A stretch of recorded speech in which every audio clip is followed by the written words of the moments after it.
I've got some of it. Always sends us a And then bunch I of stuff. promptly forgot it at work. I have some. I've got. It was misdirected. I have some.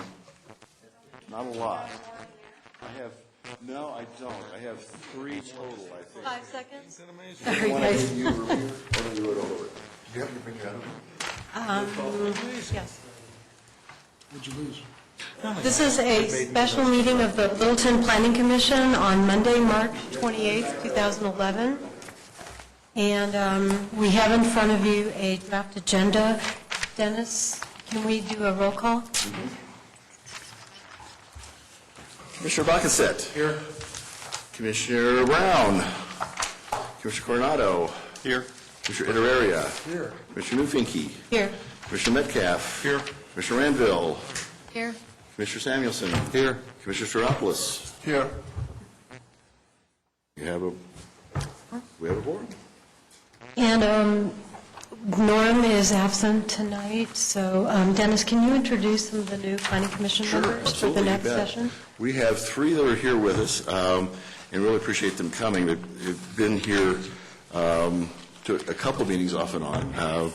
Karina Elrod is here, and Karina is going to be gone for all of April, I think, so we won't see her again until May, but she's been very faithful. She came to the breakfast, and she came to the last meeting, she came to the PDO meeting, so we really appreciate all that. And then Matt Magnell is here, and also Tony Gallagher is here. So Karina's going to be our regular member, and Matt's going to be our first alternate, and Tony's going to be our second alternate, so you're welcome. And the next agenda item is to review the agenda and discuss the goals for the meeting. So any changes to the agenda? Yes. No? See? Seeing none, the goal for the meeting is to approve as many goals and policies as we can get through. That's the main goal for the meeting. So the next agenda item is report from City Council breakfast. And Dennis, I'll ask for you to mention a couple things after, and then see what the planning commissioners think about or kind of a debrief from the City Council meeting. And a couple things that struck me in that meeting was that Norm requested that we change the attendance procedures and have all meetings as regular meetings to provide citizen input and also to do minutes, actual formal minutes of the meetings. And he also recommended a HPB provide a liaison, which I noticed there are HPB liaisons here tonight. And then we also addressed some issues such as parking and also changes, and also discuss changes to rules and procedures to suspend our rules and procedures. And another issue is the PDO process, that City Council would like us to come back to them with recommendations on the PDO process within the next 6 months. So that was my impressions of the meeting, and I'm curious to see what you guys think. What you guys thought of that City Council meeting and kind of where we need to go. And that was the direction that I heard from City Council, was that in the interest of improving the process for review, especially in the downtown area, that both the TIS and the PDO be reviewed and how they work together and how consistent they are with both the comp plan and the design guidelines. anybody else? It seemed like the parking, they really wanted to move forward on having some resolution, and that seemed to be one big item that carried forth. The other thing, it seemed like they were ready to move on to get the comp plan wrapped up, and they have items that are backed up for us to address. Yeah, I think Doug made a real strong point of that we've been holding off on stuff while you guys get this done, so get it done, and then we've got a list of stuff we want you to do. So most of which I think are items that you've talked about, and actually you have some direction and plan, so it makes a lot of sense. Dennis, was there anything that they have on that suspended list besides PDOs, TIS, and parking? That's all that That's Doug what I mentioned, yeah. I don't know if they've got more things than that they've got, but yeah. I didn't That's want a all- bigger weight hanging over us than... No, that's all I heard. Any other comments? So are you ready to move on to the next agenda item? Did I cover everything? I think so,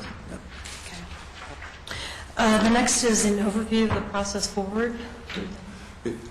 Again, I think, given kind of that direction again from City Council, we really need to move forward.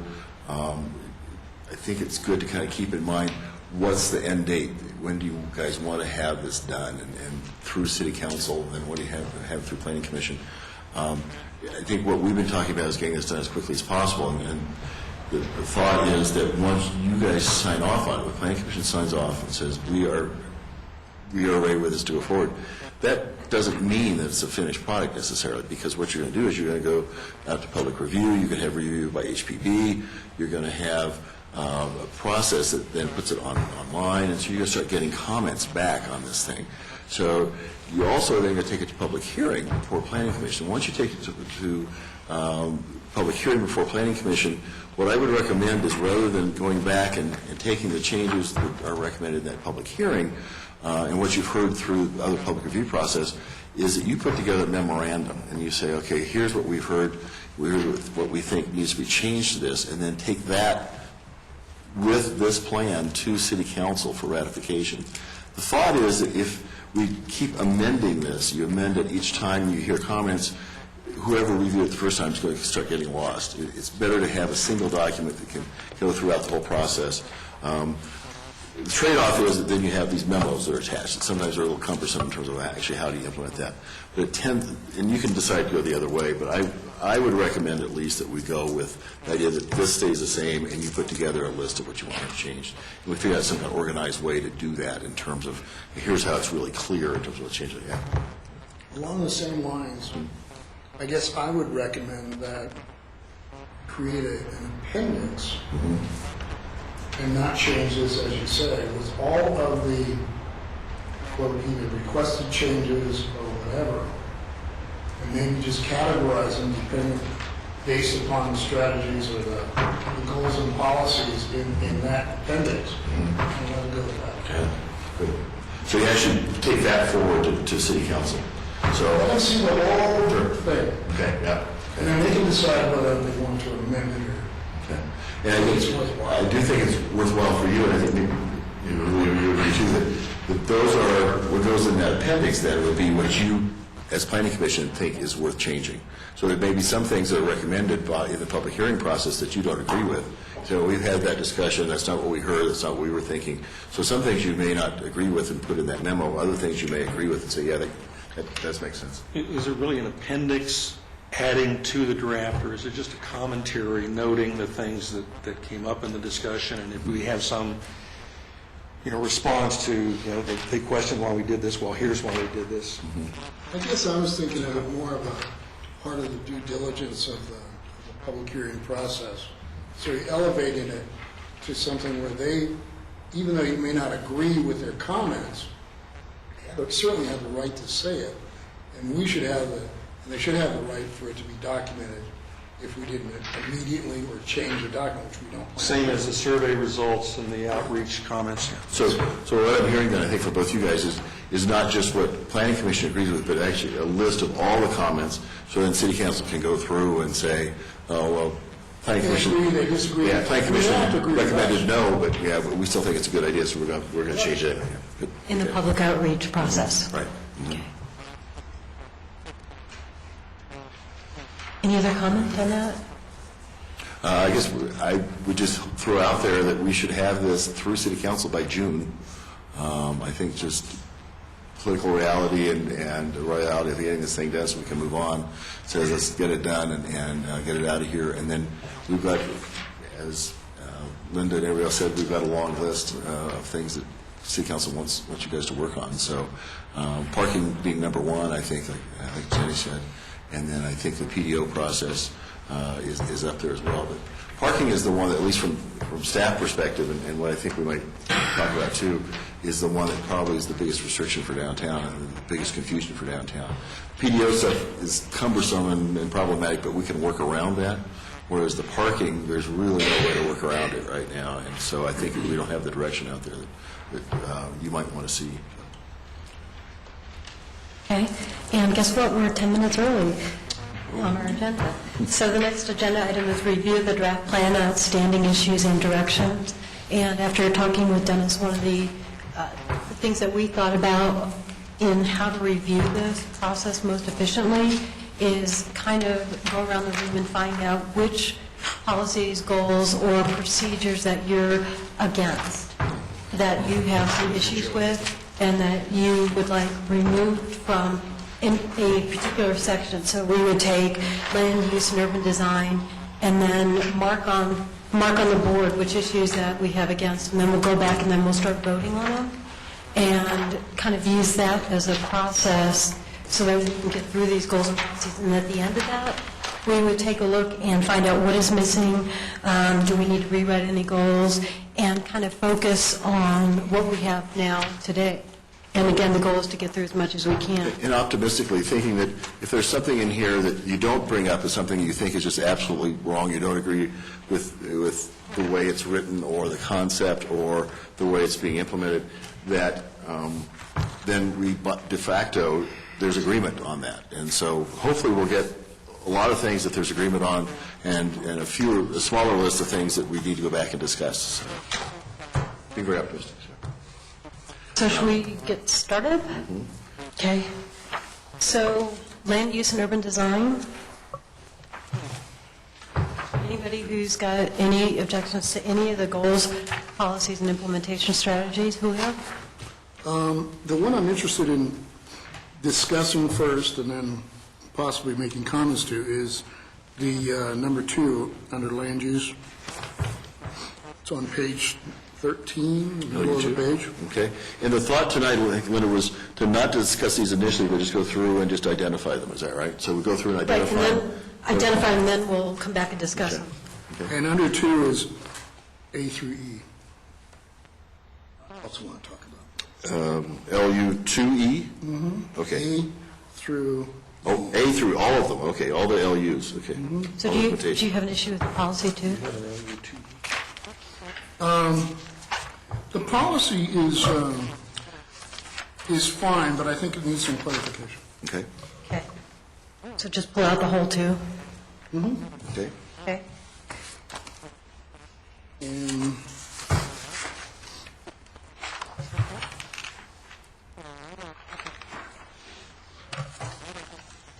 I think I'm okay for Yeah, that. let's do.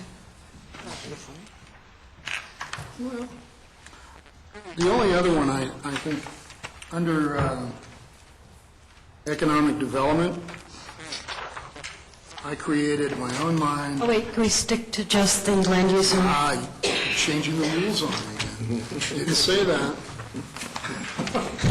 Just land use and urban design, we'll get to economic development. Any other comments? Okay. We're going to go around the room one by one. No, anybody can chime in. Might be easier to go around the room. Okay. anything? Okay. I'd like to discuss and clarify a couple of the items we have listed as goals. I think we need more discussion on LU1, all items. The land use goal or LU1, the policy? LU1. Okay, the policy. Okay. Okay. The policy and not the implementation strategies, or both? The policies and the implementation strategies. Okay. That really, they could go hand in hand. Same thing for LU4 and LU5. I've got a couple of minor comments on LU6B rather than the entire policy. Want to talk more about LU7 and 7A, LU8, and the implementation strategies.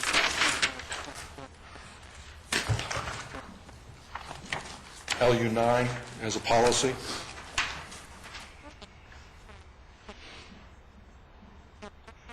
and LU 10 and 11. Did I miss one? You did, 12, 13. I'm really surprised. What about, Actually, you missed 6. Oh. Maybe because I'm blowing off the earlier draft, Steve, since I was out of town until this afternoon. You're right. I've come to the conclusion you have far too much time on your hands. No, but I make time and don't get much sleep. LU 13B needs a little tweaking. LU 14 as a policy. And LU 16, we definitely have to talk about. LU 15? Oh, sorry, it got changed? LU 15? Sorry, I'm trying to go back and forth between the document we got a week ago versus the document we got a couple days ago. 16 was, LU 15? Oh, what 16 was? Well, we had a 15 and a 16. What did 16 say? 16 was the one about new development and should occur only on parcels large. That's now 15. Oh, that's 15, okay. So what happened to promote cultural amenities? Oh, there it is, now it's 14.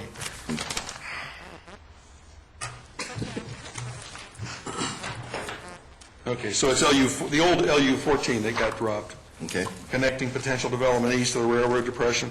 Okay. so the ones that you don't have an issue with is LU 3, Hold on. LU 6. Oh, but 6 and 6A are okay. Right. LU 12, LU 13, Yeah, 13B. and LU 14.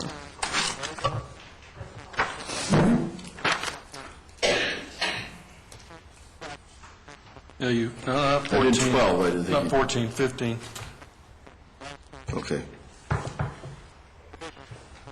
Did you hit 12? No, Linda was right, I had no comments on that one. Kurt? It's the same.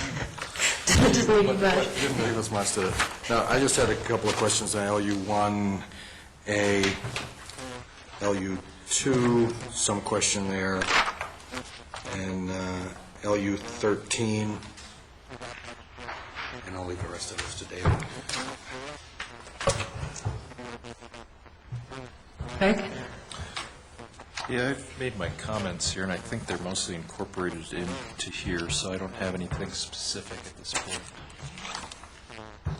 Kelly? I think the LU 15 is worth some discussion on of how that would, the implementation, how that would happen.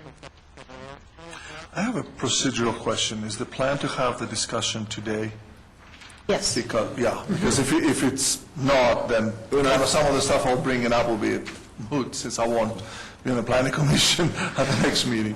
Well, I guess I've got another question for you, too. I mean, if you really want to get this done by June, and it's now April, do you want to go through and say how many people have, let's identify them all, then go through and vote and say how many people can accept it the way it is today, and how many people cannot? If a majority of people can accept it the way it is today, then not have discussion on that item. So you actually are going to eliminate a lot of items. We're never going to consensus. We're way beyond consensus, about a year beyond consensus at this point. But you at least would have, a majority of you going for it and saying it's okay, and then you can move forward. I'm going to take exception to that. Okay. Most of these things that are written here did not come up a year ago, or even 6 months ago. They've come up in the last 2 months. Okay. And I think to vote on them without at least discussing them and finding out why somebody objects to them is imprudent. Okay. Well, then, why don't we change tactics and go over each, since we have a lot that's identified, and just go over each goal, policy, and implementation strategy, and vote on it, and then discuss what some of the issues are very quickly, and then move forward with that. What do you guys think about that? Do you want to finish with, as long as we're on Yeah, this? finish with everybody, and then... Well, I'm perfectly okay if we're changing strategy and we're going to discuss every single item. I don't need to say anything. I'd like to propose, I agree in principle with David about the issues. I'd like to propose maybe kind of an intermediate. People can state, no, I'm not really happy with it, but I'm not blocking. So give up the opportunity to say, no, I absolutely feel that this item requires discussion, versus I'm dissatisfied with it, but if I'm the only, or one or only two people who are opposed to it, I'm willing to let go of it. As a way of accelerating the process and therefore limit the discussion to those areas where there are strong objections and feelings. Steve? LU 1C.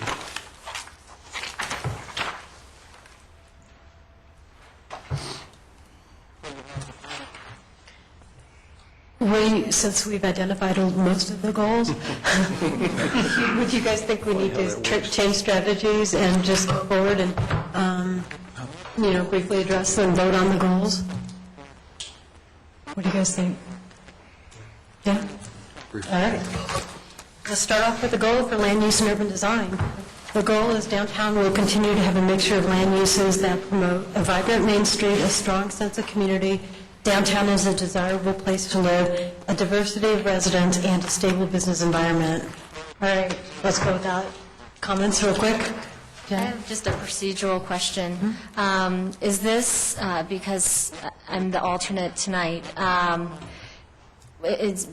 should I just refrain from voting? It's not a straw poll, or is this a straw poll? I think so. I would consider that you will be a regular at the next meeting. I would strongly Okay, encourage. but I just was curious about the procedure. for You're tonight. not voting on anything final. Okay, And so it's the fine. rules of procedure talk about how alternates can participate in the Okay, all discussion. right, so this one is still, I could still. Right. vote for I think the this. only thing you can't vote on is if we were voting to go forward with it or not go That's forward, what I was, adopt it or not okay, adopt it. that's what I thought, but I just wanted to double check.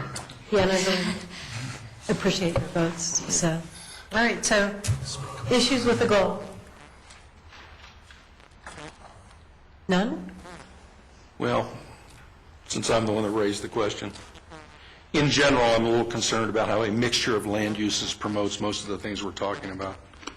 Specifically, I'm a little concerned that we're going a little gaga with the diversity thing. As with parks and the other things, we seem to be concerned that every element in every sub-area of every neighborhood be all things to all people. It isn't going to happen. I think we need to think very carefully about saying that we want diversity and family-friendly in a downtown area that, quite frankly, is going to dictate that it be occupied by people who are interested in more or less an urban lifestyle rather than a suburban rural lifestyle. To expect that we're going to, or try to, attract everybody means we're not going to have any distinctive character at all. That worries me. Can I add something to that? Yeah. Would you mind doing me a favor? Try to.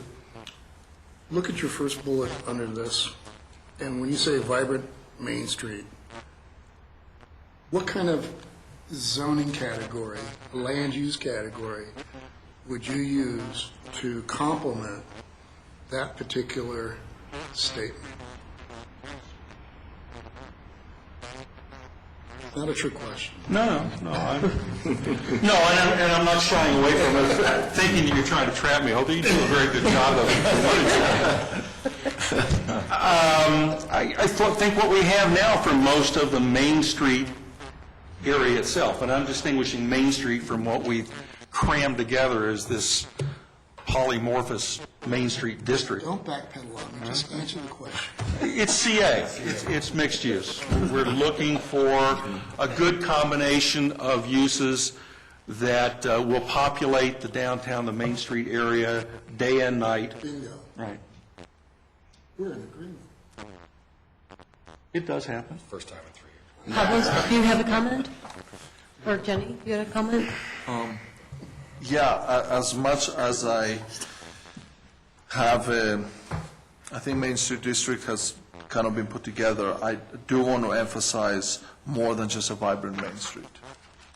I find the vibrant Main Street to be useful, but when it only focuses on that, do we not want the rest of the area to be vibrant? That would be the question that I'll look at it. It's a little limiting. I guess it kind of goes back to what the definition is. I mean, I tend to think vibrant is more what David defined in terms of kind of this real activity, whereas I don't know that we want all of downtown to have that. kind of activity level and that mixture of uses where you've got retail and restaurant everywhere. It seems like we want some quiet zones, we want some... Yeah, but that's why I'm saying maybe Main Street District. Okay. Can we vote on the language that's here? So, for those that approve of the language the way it's written, noting Dave's comments, raise your hand. So we have 3 against with Dave, Kurt, and Pablo's against that language. Just curious, would you guys have any revised language that you would suggest in that? Like I said, my revision will be on Main Street District, and really is my only objection, and it's minor. I would support that, too. I think that's a fair change. I would support that. So change it to vibrant downtown? Main Street District. Main Street District. No, I think, Dennis had a correct point. I'm not saying they're all downtown, but to isolate Main Street as the only kind of commercial residential, Can we go ahead and vote on that? So all those that support the change to a vibrant Main Street to a vibrant Main Street district? I know, we're splitting hairs, but we're moving. We just voted on one goal, guys. Yeah, we approved something. Now to policy LU1. Processes and development-related regulations should be designed to reinforce the existing character and to achieve the desired scale and land uses downtown. All development tools and policies, tools and processes should be consistent and coordinated. So Dave, you had a comment on that? Undoubtedly. Somebody want to explain to me how the processes reinforce character and scale? The rules do, the restrictions do. Tell me how processes do. I think kind of a broad definition of process would be that the PDO is kind of a process in terms of how it's reviewed. I could see if you want to just change it to regulations, sure. Although processes, I guess, get into, yeah, I could see eliminating that if you want to. Or you could add the word before achieve, facilitate and achieve. Processes would facilitate, whereas the regulations. Sure, if you get a more user-friendly process, yeah, it could facilitate the fact that people don't want to be there. Yeah, It's a good comment, Dave. So Craig, your thing is changing it to processes and development-related regulations should facilitate and achieve Should the be desired designed- scale. Sorry, should Go be ahead. designed to reinforce the existing character and to facilitate, you're probably right, facilitate and achieve the desired scale and land uses downtown. So replace achieve with facilitate? No, No, and Oh, add it. Add the Facilitate. word facilitate. Facilitate and achieve, I okay. might have it in the wrong place, but. Okay. Dave, does that work for you? It's progress. Okay, all those who are in favor of those changes, raise your hand. oh, that was unanimous. That's unanimous. The question I have is where it says, should be consistent and coordinated. The word should kind of always troubles me because of the fact it doesn't give a lot of, Well, it's subjective, and I have a problem with that much subjectivity in something so And important. we've got all the policies written as shoulds. So we can certainly go through and change it. The rationale for writing all the policies as shoulds was that they're guidelines. And so if we put will in there, I think it's confusing to people, or shall, because you see a will or shall in there, sometimes people say, well, it gives it a little bit more weight. Well, yeah, but I think you get somebody who doesn't know it's a guideline, it sounds like it's a regulation. And that's the trade-off. Well, I guess, knowing the difference, I'm concerned with should. Sure. Being in there. How about moving that to an implementation policy and just having that as an implementation policy and changing it to will? Well, we do that already. I mean, if you start looking down through there, it starts cross-referencing and reiterating and everything. We might want to trim some of that, which was going to be my... Yeah, I guess the comment. question is, do you want all the goals as shoulds? Are you comfortable with that? Do you want all the goods as, all the policies as wills or shall? Because we need to be consistent throughout here. And so it's got to all be one or all something else. And the rationale, again, was because they're guidelines, I thought it'd be pretty clear that this is, yeah, it's a policy, but it's still a guideline. So, Shall does have a very specific legal definition. I mean, it shows up 2,500 times in Colorado revised statutes. I mean, it means must. So when you have someone look at this, where you're having something that says the processes must be consistent, well, they might not already be consistent. And that has to do with your implementation process.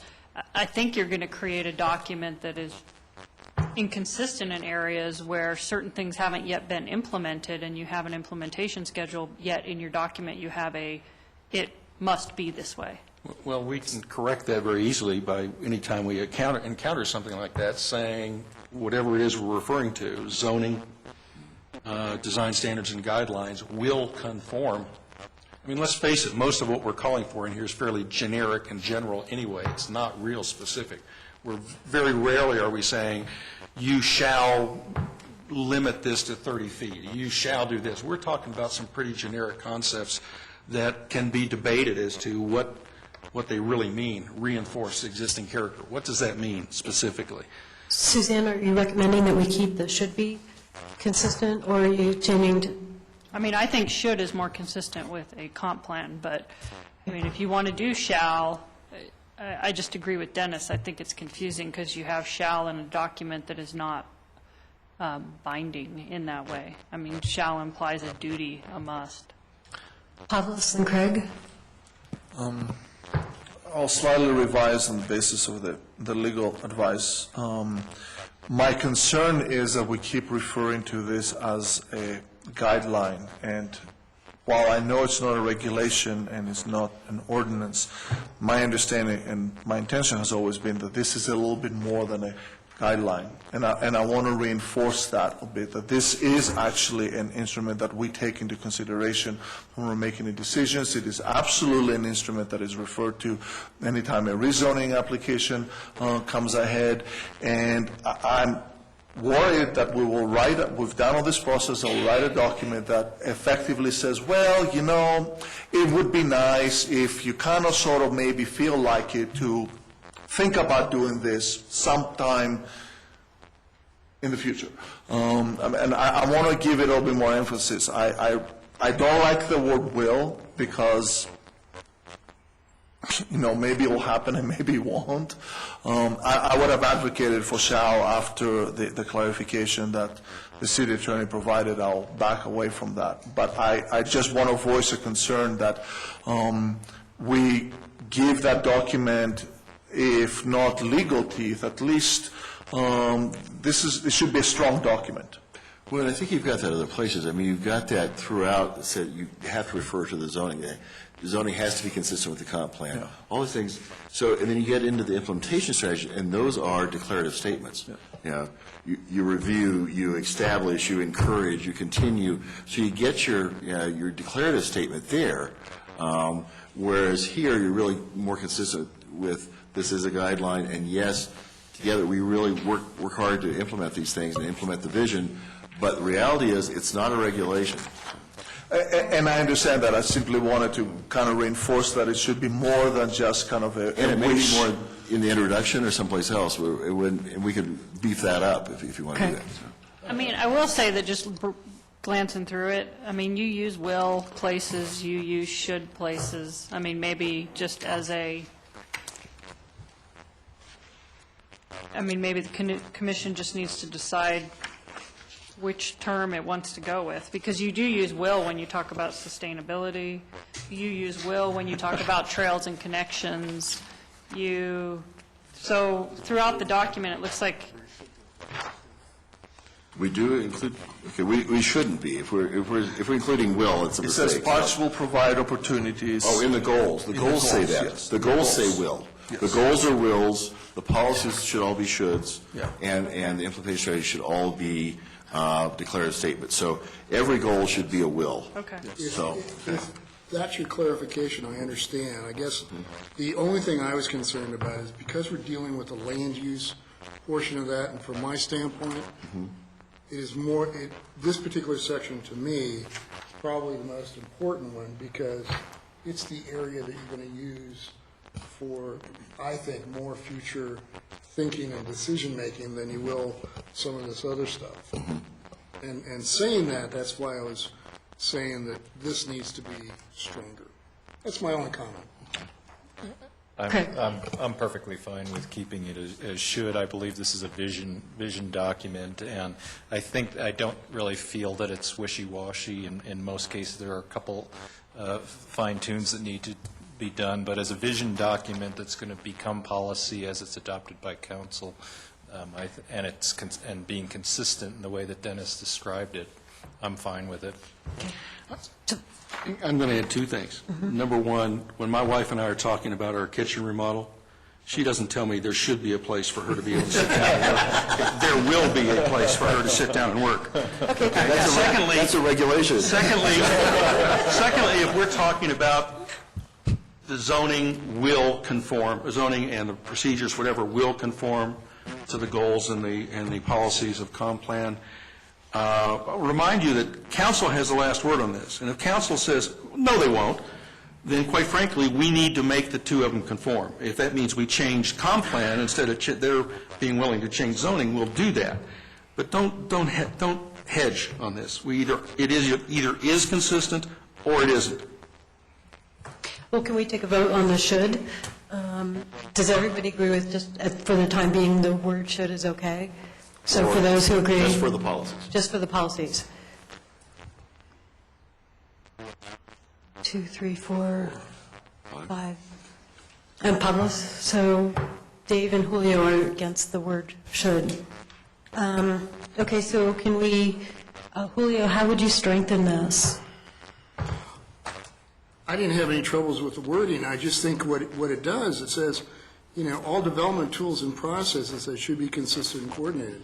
That doesn't say, that whole sentence to me doesn't say very much. There's no strength to it. I mean, at least with shall, it's given some type of direction where there isn't very much to begin with. I guess, do you see more direction in implementation strategy? Because that's where you should get a little bit more detail. So Right. those should be, yeah. And I don't disagree with what you're saying, but I guess I looked at this, and then I look at the other A through C to see if whether or not that's truly been covered one way or the other. And what you're going to find as you go from A to C, they're self-referential, they're redundant, they keep circling back on each other. A little careful editing to make sure that we're not saying the same thing twice in 2 different ways or 3 different ways. And we are going to have the professional edits on this document. Can we vote on LU1? Those, Pablos? Can we vote on LU1? Those who agree with that policy with the changes of adding facilitate, raise your hand. Question, are we discussing 1A, 1B, and 1C separately? Separately, Or, okay. everything separate, yeah. Ready to vote? No.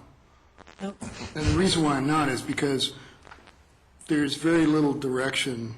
It says review the existing language and consider changes, and that to me is wishy-washy for an. We're just dealing with just LU1, not LU1A. Yeah, just the Oh, I'm policies. sorry, I Just the policies. kept on hearing the other one. That's the clarification that I wanted. Are we just voting on one or? All right, those in favor of keeping it, raise your hands. Julio and Dave are against. So move forward to LU1A. The policy, the implementation strategy says, review the existing zoning language and map to ensure the conformance with the vision, goals, policies, and implementation strategies of this plan. Consider changes to the zoning districts downtown, including the CA, R5, B2, B3, I2, and OS districts. Other than the OS districts, I've been of the opinion, at least I've been talking about it, I don't know if anybody's been listening, but I'm against all of those districts and they need to be revamped. What, I don't know, I think this is kind of implying it as an option. It's just saying, look at all of them and see what to do with But them. that's my point. You wanna have be to more look at it and specific? say, you're not going to do anything. Yeah, we looked at it, we didn't like it. My comment's real simple. After living with it for 3.5 years, I think there's real issues. Can we just delete including the CA, the R5, the B2, B3, and OS districts? Just exclude that whole rest of the sentence? Or I think what I hear who are saying is drop the consider and just say change the zoning districts. Yeah, because your 2 sentences are in opposition to each other. Okay. One says review to ensure their conformance, the other one says consider. Well, which is it? Okay? And I think that the thought was alternative changes, but I think it could be stronger if we drop the consider and just say change the existing zoning districts downtown. I'd agree with getting rid of consider. Yeah. All those in favor of getting rid of consider?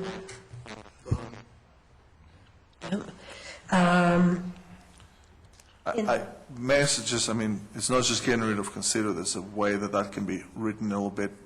And the way I look at it is review the existing zoning language and map to ensure the conformance with the vision, goals, policies, and implementation strategies of these plans, and make changes to the zoning districts as necessary and appropriate. Okay, good. I mean, it's just sort of, that makes it a stronger.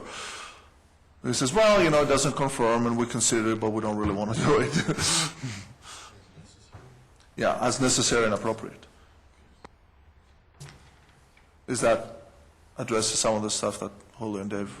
How about we vote on it? Just one, I mean, you mentioned maybe taking out the including the CA. I mean, that covers all the zoning districts downtown, right? So we don't really need it. It also gives us the freedom on the next item down to strike the redundant phrase, all zone districts downtown. Wait, let's just deal with one Well, first. I'm just saying, we're saying it twice, so. So the language I suggested is review the existing zoning language and map to ensure the conformance with the vision, goals, policies, and implementation strategy of this plan, and make changes to the zoning districts downtown as necessary and appropriate. Those in favor of the language change? Unanimous. Okay, so we approve that implementation strategy. Any other comments before we move to 1B? And we're 3 down. Good job. So LU 1B, any comments? Just strike the all zone districts downtown, because we've already covered that above. That leaves this item focusing on TIZ, PDO, and design standards and guidelines. The only distinction that we thought about as we were writing this was that the reason we included that again was to think about this consolidate and amend, so we were looking at how do they work together. So What would Davis? as a package. How many times do we have to say that? Yeah, Davis I'm saying happy with it's it, sure. repetitive on LU 1A. Okay. And one of the things is later on, the fourth line, the end of the third and the fourth line is, and process to result in a coordinated zoning and development regulation package. I think that's, Repetitive. there I would keep the zoning, but I would take it out from all zone districts downtown. And I think what you're trying to address, that we're talking about the coordination, is addressed in that portion. Good. Otherwise, we're reviewing, and then we're asking to review what we've already reviewed. So all those who are in favor of deleting all zone districts right after review the transit impact zone, all zone districts, say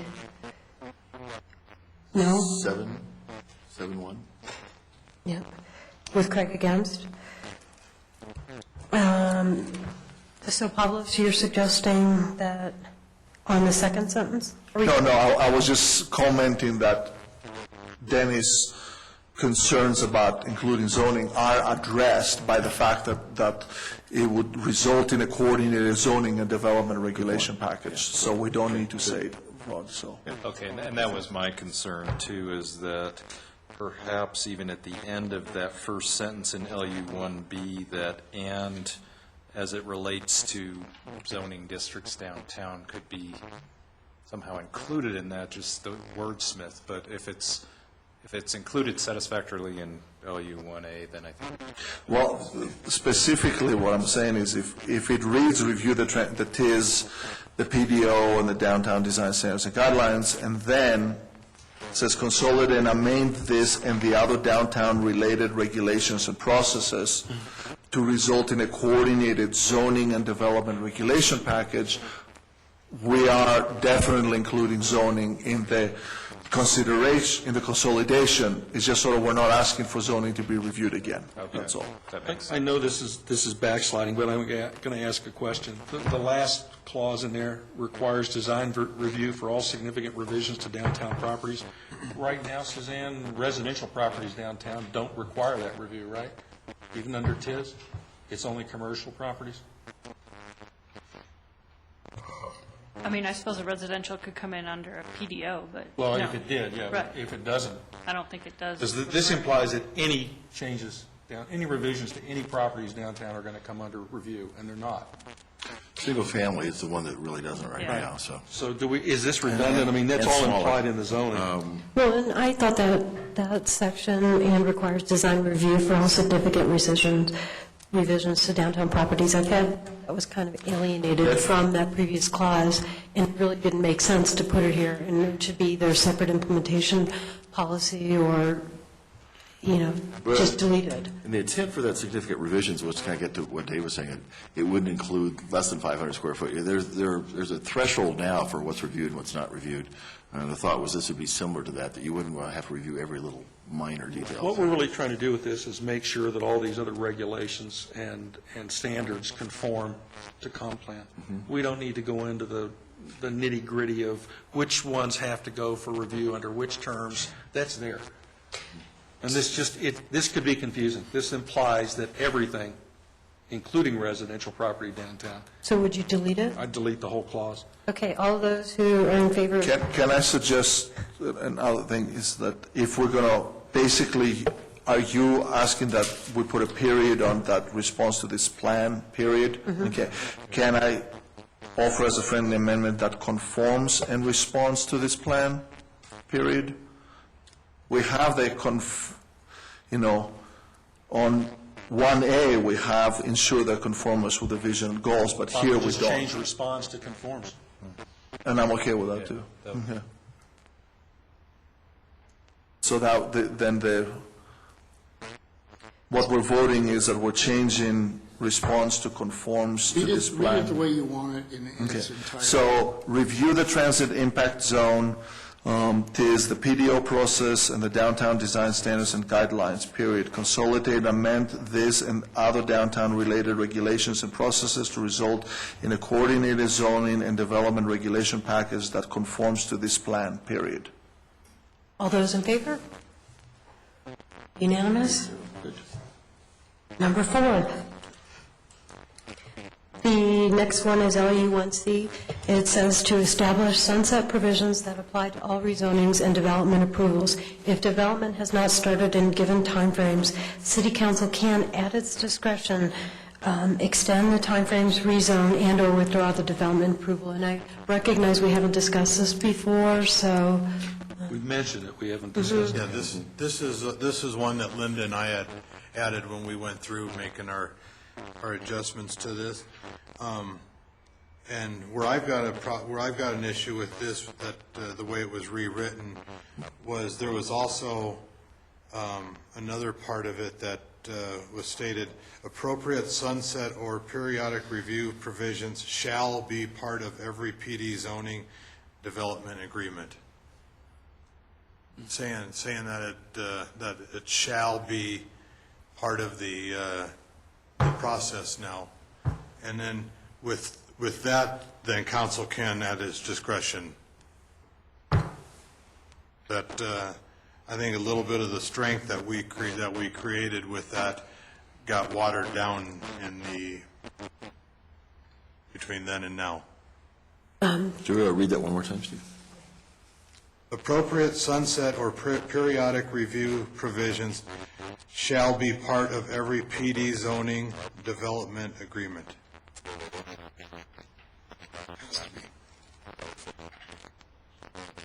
Zoning and development, distinguishing between the two. And you're proposing to add this to... Add it or replace it? I guess the thought was, the reason we didn't include that was we thought the first sentence really covered that when we said establish sense provisions that apply to all rezonings and development approvals. We thought that was inclusive, and just trying to, again, shorten it up, we thought that we would drop that one off because This is one where I think the word shall is going to be important. Yeah, I think what Dennis said was suffice as a policy, but we're talking about implementation here. Okay? Okay. And I guess I'd look for a little legal advice here, Suzanne, are we going to come across as trying to circumvent zoning or the regulations by inserting language here about inserting those provisions in any agreement? I guess I don't understand what you mean by agreement. I Okay, mean, well- usually a development agreement is more about the improvements, and, I mean, we're talking about any zoning or any PD or What are we talking about? I think approval is probably a better word than agreement. Approval, correct? okay. Yeah. So there's a zoning approval, and then there would be a, 2-year or 3-year, or whatever sunset council were to adopt. Right. I mean, you can put that in as something you want to see achieved, but council will have to obviously adopt the follow-up. I guess what I'm trying to get at, if this isn't, if this isn't going to be piecemeal, then we have to have some concurrence with council that, yes, overall, this is a good idea. We might even have to establish some basis for, when they can, at their discretion, extend these things. I mean, Well, typically what would happen is that there would be an automatic sunset unless the developer asked for either A, vested rights up front, or B, made an application and came back. So the developer would know, my clock's ticking, my 3 years is up next month, I need to get my application before council. It's generally put back on the developer to come back to council. Otherwise, staff's not going to track when, dirt's turned or building permits pulled. I actually like that because it addresses the council can at its discretion extend. I mean, it makes it clear that it's up to the developer. The couple of concerns that I had with LU 1C is, A, there is no reference to review here. I mean, the only options that are given to council is extend the time frame, rezone, or withdraw, as opposed to, I would like maybe as another option to have another public hearing. Why? If it's been 2 years, Doesn't matter, if they haven't done anything, what are you going to have a public hearing on? if the developer, They've agreed to this sunset, Yeah. and if they haven't come through with the sunset, and they haven't asked for a time extension. well, if they haven't, they're screwed. then there isn't anything, but if they do ask, that. If they do ask, then that's where they'd have to go back to the, I think that's, I had on the sidelines of this is more of an administrative thing. It's not something rectified, or is in need of another public hearing on it. So, Pablos, would you add review to, you would add review to the LU1C maybe after extended timeframe review, rezone or withdraw Yeah. development approval? Yes. What do you guys think of that? No? I would, to be honest, I'd just say at council's discretion, they can extend the time frame. Council can always rezone, and the development application won't be withdrawn, it'll automatically sunset. So why would council take an official action to withdraw something that, it just sounds a little confusing. I'd say council can extend it, and that's it. So, At council's discretion, they get sent it back to us anyway for another right. hearing.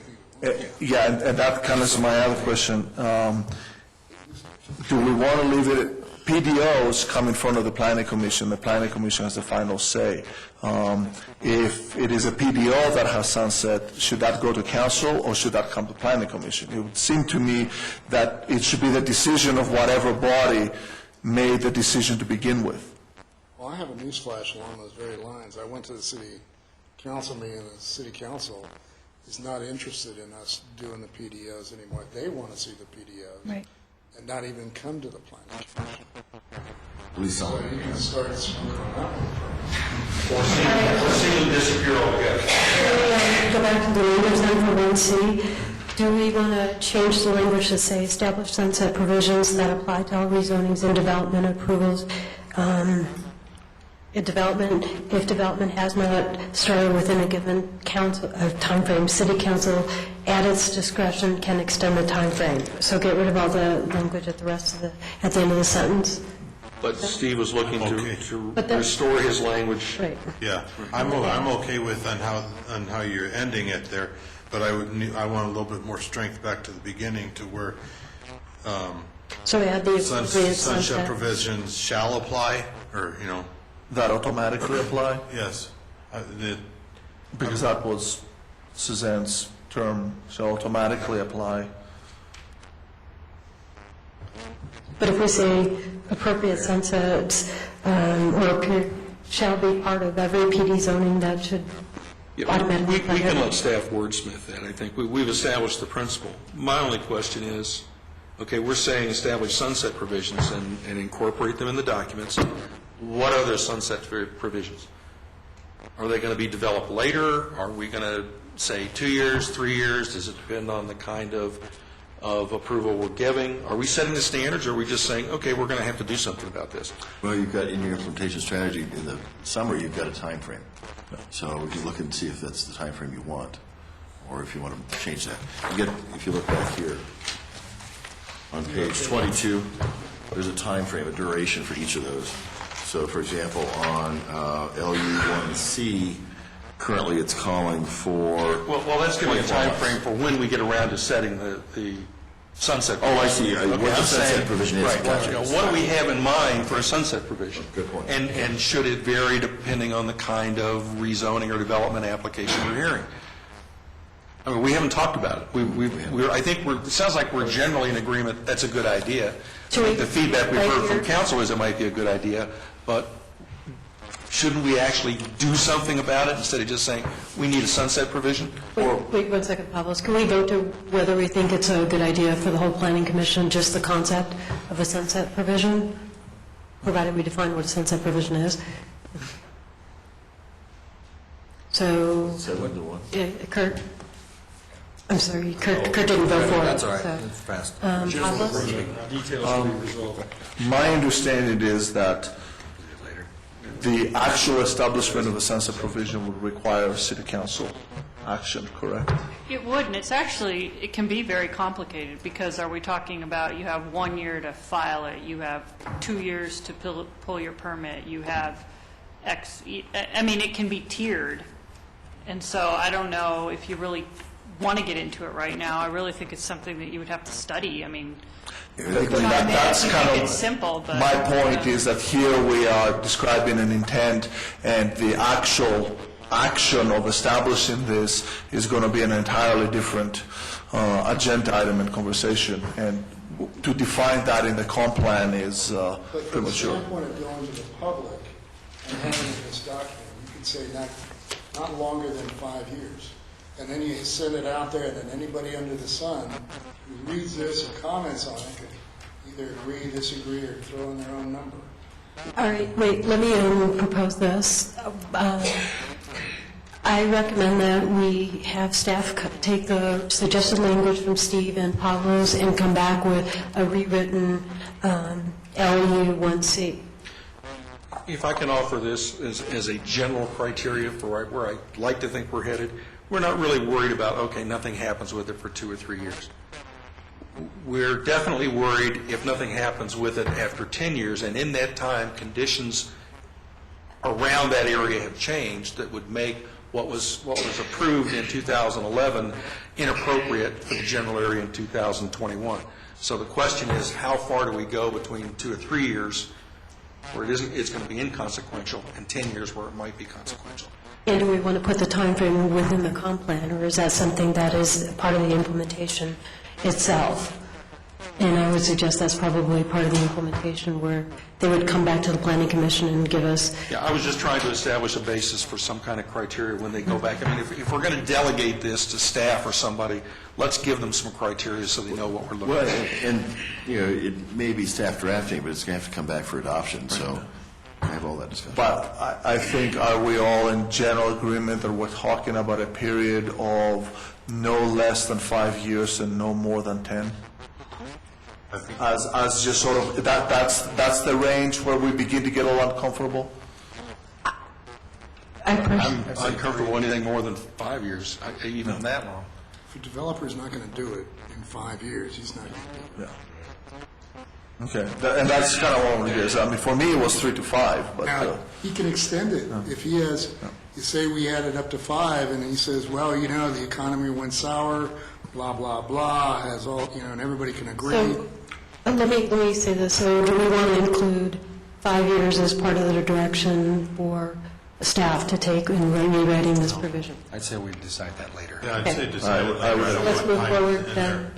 And so what do you guys think about having staff rewrite this LU1C? I guess the only thing I hear rewriting, I haven't heard anything that's up in the air. I guess pretty specific language, including putting back in the language that Steve is asking for. So Right and delete. I'm not sure what else. To some extent, what we said is, I mean, what I don't agree is establish sunset provisions that automatically apply to all rezoning and development approvals. If development has not started in a given time frame, city council at its discretion can extend the time frame, period. Right. Are we okay with And then reference? Steve's last sentence too, in terms of appropriate sunset shall be a part of. And that can be We'll add worked that. in there any place. It's just wordsmithing. Yeah, I'd say the basic of that, let Dennis wordsmith it. Okay. Okay, no, I- okay.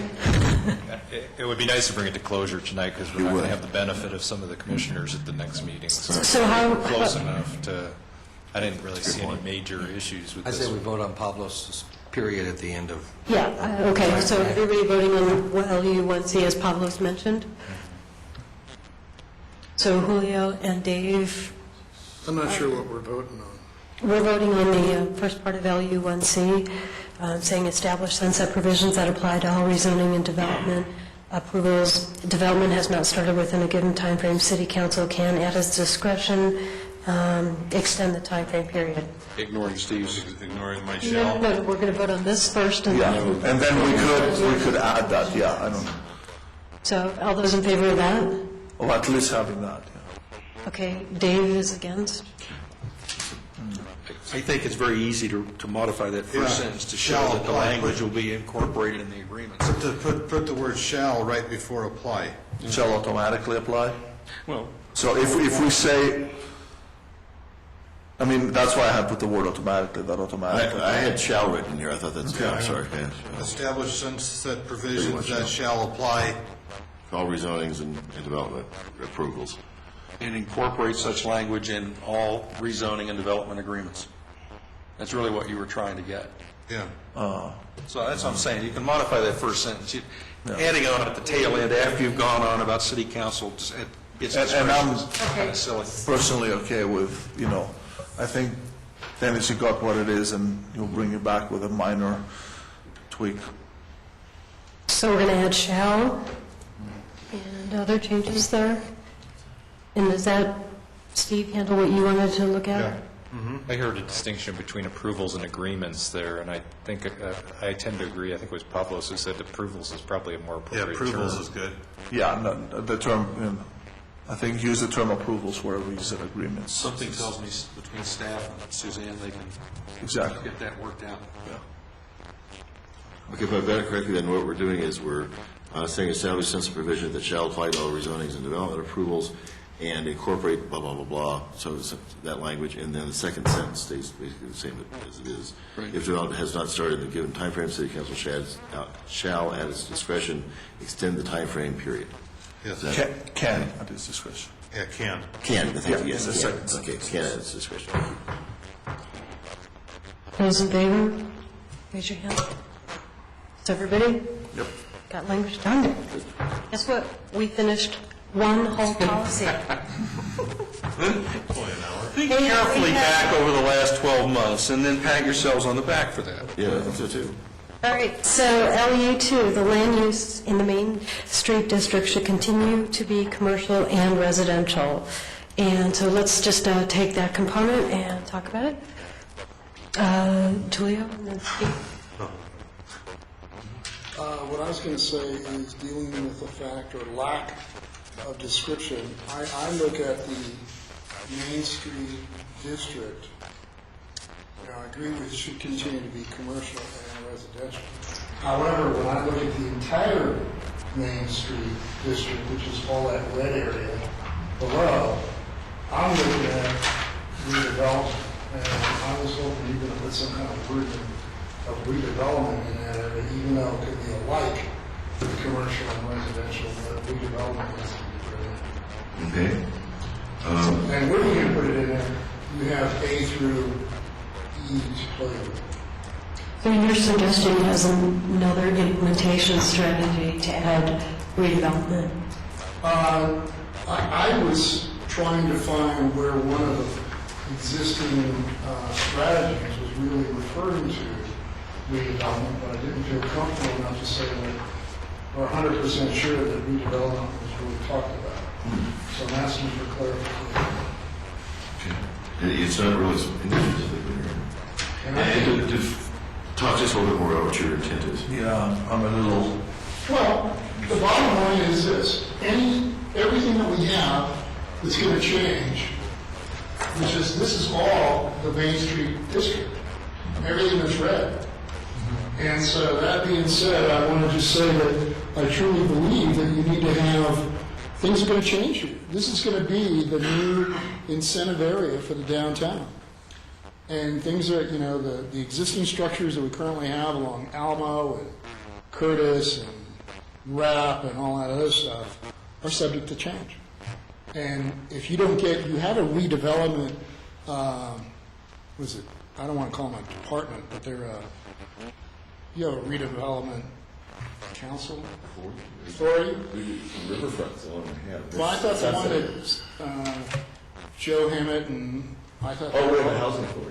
Well, okay. Yeah, right, sorry. And my thought is that I was hoping that we do some kind of redevelopment or infill or whatever you want to call it in this area, because this is the area I'm really seeing that's going to change in the next 15, 20 years.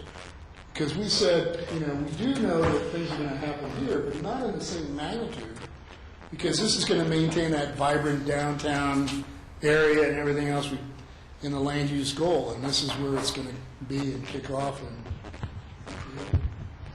How about this? How about we take the concept of redevelopment and put it on a list to discuss after we get through some of these goals and procedures, and then find out where it will appropriately fit in and how we want to proceed with that? Well, I'm saying if it's in here, In this oh, you area. too. Right. If it isn't going to be redevelopment, we aren't going to be dealing with it. I don't understand. And that's what we're talking about here is redevelopment. There's not a lot of green space in any of this downtown football, so are we splitting a hair that doesn't need to be split? Okay, how about we take a vote on how many people believe that we should add redevelopment to the goal of the policy I element? don't think it's quite that simple. I think we first need to talk about the concept of what we're seeing in this area that we're calling Main Street District. Because I think that's what I'm bringing up. It's not just to say, when I read this, what I didn't see in here was the combination of either infill or redevelop. I call it redevelopment only because of the fact that it's going to have to change. It's our area of change to do something there. Well, I'm kind of with Dave. I was really thinking that other than the old downtown neighborhood and Main Street Historic District, we're seeing infill and redevelopment everywhere. Hey, I'm going to go back to my old line from a few months ago. Someone's going to have to explain to me, now that we have the red Main Street district rather than just Old Main Street, and the orange everything else, explain to me the difference between commercial and residential in the red versus residential mixed use in the orange. We'll do that. Well, wait a minute. Primary Why is don't- commercial and the secondary is residential. Well, then let's say that. And it How are we gonna enforce And it? then it inverts itself when you go to the tan. And how are we going to And we've enforce been it? saying that. How are we going to enforce it? Why don't we, one of the goals after this session is to address what's missing, and clearly this is something that's missing and that we need to discuss a little bit more, and we can discuss it after we finish all these goals and implementation policies and policies. So, you asked, I think, first to see whether, at least a majority of the commissioners agree that redevelopment is something that is missing and needs to be explicit. Because I'm with Dave on this. I mean, I don't see anything there that precludes redevelopment, and none of this applies unless it is something that is going to be changed. so let's take a vote on it. Oh, I'm sorry, Craig. Well, yeah, there's just one element in the policy, I think, where it says should continue to be commercial and residential. The fact is that it's not currently all commercial and residential. There's some industrial uses there. So I think if you just strike the continue and the land uses in Main Street District should be commercial and residential, it would be a stronger statement. It might even imply redevelopment. And maybe even saying predominantly commercial and residential, because there are some other uses of like cultural components that end up on the main street. So I just, it is predominantly commercial and residential. So can we go back to the redevelopment real quick and then address your suggested language changes? how many people think that we need to address redevelopment and put it on our missing list? No? Okay, so now how many people agree that we should change the language to LU2 to say the land uses in the Main Street District should continue to be predominantly commercial and residential? So it will read the land uses in the Main Street District should be predominantly commercial and residential. And add predominantly. Okay? Oh, who all agrees? And Dave does not agree. And Dave, I think you have good points. We just need to bring it up at a later time, and I think they're really valid to address. So LU2A, encourage commercial uses to locate in the Main Street District rather than other downtown districts. Then how does the orange area become mixed use? If you're not going to encourage commercial, that means it's residential. So, we keep circling back and biting our tails on this, and I just don't understand the point. I just don't see it. And I also don't see how you're going to encourage.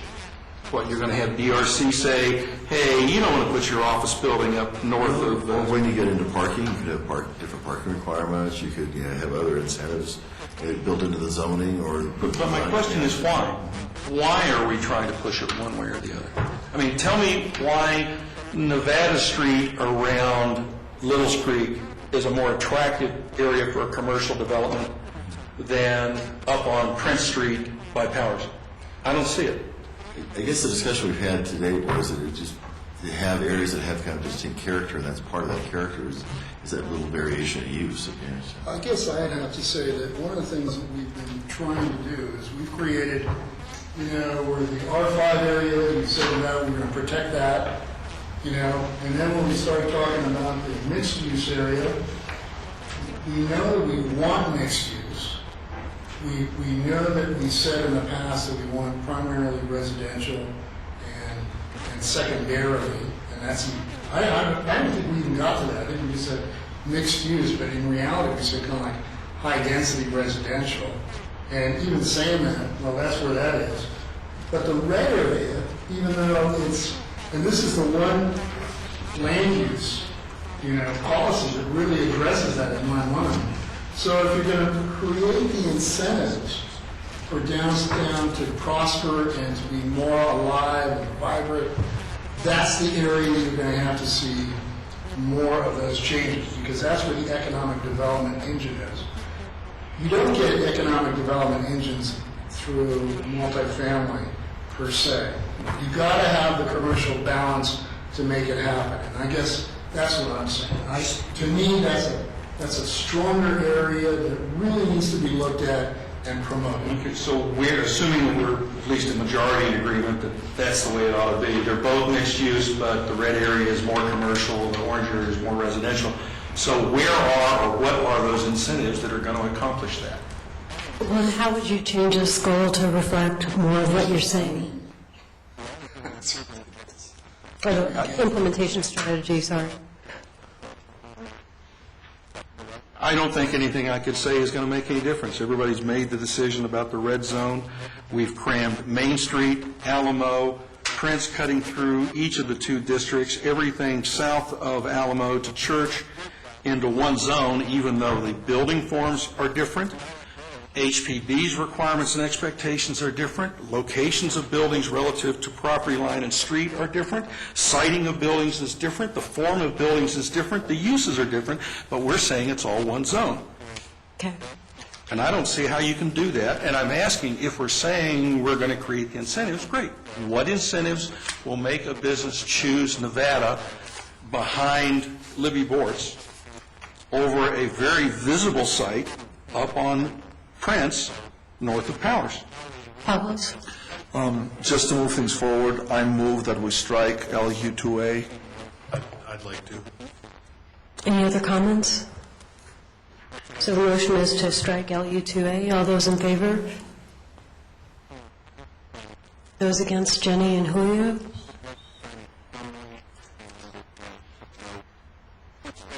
Hey, we're on LU2B. Does anybody have any problem with B, C, D, or E? Is there anything that, Somebody want to show me what excess property RTD has in their parking lots that they're going to give up for retail development, even if the state law is changed, which it isn't? Well, and I do, well, that's Seriously. problems with some of Seriously, they don't have enough parking now. You're telling me they're going to consider converting some of that? They have talked about it, actually. Well, they've talked about it in general around the city. They haven't talked about it on this site. Can we go to LU2B? Is this repetitive from the economic development goals and policies? I was thinking maybe just eliminating that because it's repetitive in the economic development. Probably no. I would agree. I also don't, I see it as generic. I mean, why just, ED2. yeah, why just in the Main Street district? I mean, are we not going to do that in any other district? So I'd vote that we strike that one too. Okay, the motion is to strike LU2B. All those in favor? And those against are unanimous? Or Craig? No. Who is it? You're against it? You're against striking 2B? no, I was okay with striking it. No. So anybody against it? No, everybody was in favor. 8-0. LU2C, investigate opportunities to work with RTD to add retail, office, and/or residential land uses to their property. I had a little bit of an issue here because I wasn't sure that, RTD will consider adding retail, office, and/or residential land They're uses. changing their policy, and the state law has been changing in the last few years, and I think the expectation is that we'll see more and more co-development as RTD sees an opportunity to gain some revenue opportunities off their property. Yes, that means they have to replace their parking somewhere, but as these things develop, 10 years after the TOD line opens, you start to see that kind of activity. And so I think over time we'll see that, and it certainly is the prime location for any kind of development that actually takes advantage of that station. And we've been approached a couple times, these kind of real informal discussions. So I mean, nothing beyond that, but just comments that I think they are getting to the point where certainly the exterior lot on Main Street in Rio Grande may have more options in terms of redevelopment initially, but the other one I think over time is critical. For one thing, to make that connection from the light rail station to Main Street. We can put all the signs up we want, but actually if you have active uses that draw people along, that's your real connection. Pavlos? I would like to see that line reading, investigate opportunities to work with RTD to add retail, office, and/or residential land use of the property in a manner consistent with the comp plan. And there, Isn't that kind of a given? That's redundant. there's a lot of things that we've put out there, and one of my concerns is that RTD has a lot of authority and a lot of power, so I just want to... I guess the only place that I'm aware that we've put it is where we've said, revise the zoning, revise the ordinance to be consistent, where it's a real action that might not happen otherwise. Where you've got a development that's going to be addressed by zoning and by your existing review procedures, I really think that may be unnecessary, but... Well, let's vote on it. Oh, Dave? I understand the idea of the possibility of redeveloping the RTD property, as long as we keep something in mind. If that means a reduction in parking, we're going to be back to where we started when talking about the neighborhoods to the east and the parking, the overflow parking from the light rail station getting foisted off onto a residential area.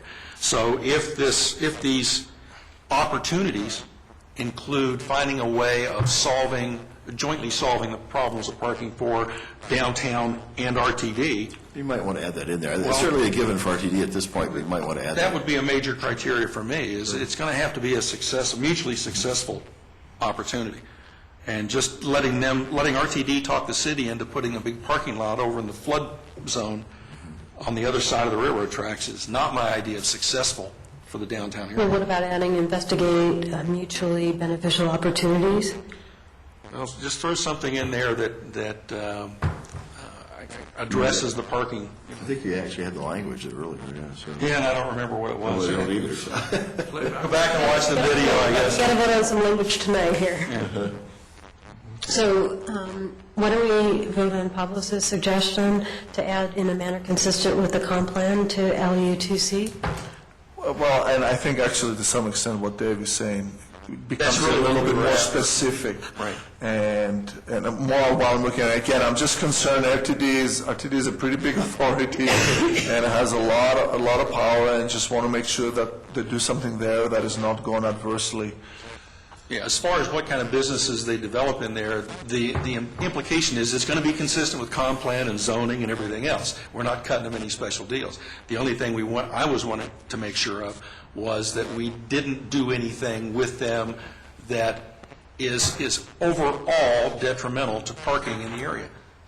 So what about adding investigate mutually beneficial opportunities and adding Pablo's statement? I just say investigate opportunities, including satisfactory or mutually beneficial solutions to parking for downtown. And can we say something in this area? Because I do think this is where we're really going to spill over to the other side of the tracks. That takes into account the impact both within the downtown and adjoining areas. So I'm just because whenever the next plan is going to happen, I mean, definitely the adjoining area is an area that is not the number 2 or number 3 or number 4 in what's been discussed or what will be examined by the comp plan. So I'm confused. So do we want to keep that first sentence the way we had discussed, including Pablo's thing, and then we want to add? No, I think withdraw my. I'm good. The consistent with the comp plan. I think Dave's is more specific, and I would just have something about without adverse impact to the entire surrounding area. Okay, I'm going to take a stab at it, even though it's not the way I said it before. After uses to their property, comma, addressing mutually beneficial parking solutions that do not adversely impact surrounding areas. Yeah. As long as that's clear that it means areas including outside of the study area that we have Why right now. would that not be in another part of this, other than LU? You test, I don't know, I'm asking a question. Yeah, it's a good question. It's morphed now from a land use thing into more of a... We have actually added More of a something. translation. Yeah, and it's in here. You're absolutely correct. I think it's LU 13. Development in areas immediately adjacent to downtown should be designed with consideration of its proximity to downtown and its potential role as an element of gateway to downtown. And we could actually maybe build upon that. Design new developments immediately adjacent, blah, blah, blah, blah. Because I personally like LU2C just the way it is, because all you're doing is investigating. I'm not drawing any conclusions on it. And it's, you can't get an agreement until... Anytime you suggest to or delegate to somebody the responsibility for negotiating, usually you give them some guidelines or some you must or you must not. Yeah, but you and I are never going to be around at that table for you to give them those guidelines. All the more reason that we identify what those criteria are now. Let's kind of wrap up the language on this. So Dave, your proposal is, can you read that one more time, including the language that it's... Just as it is, but after property, say addressing mutually beneficial parking solutions that do not adversely impact surrounding areas. Yes, it's generic, and it's more BS than I'd like it to be, but All right. this is on the cuff. Should we vote on that?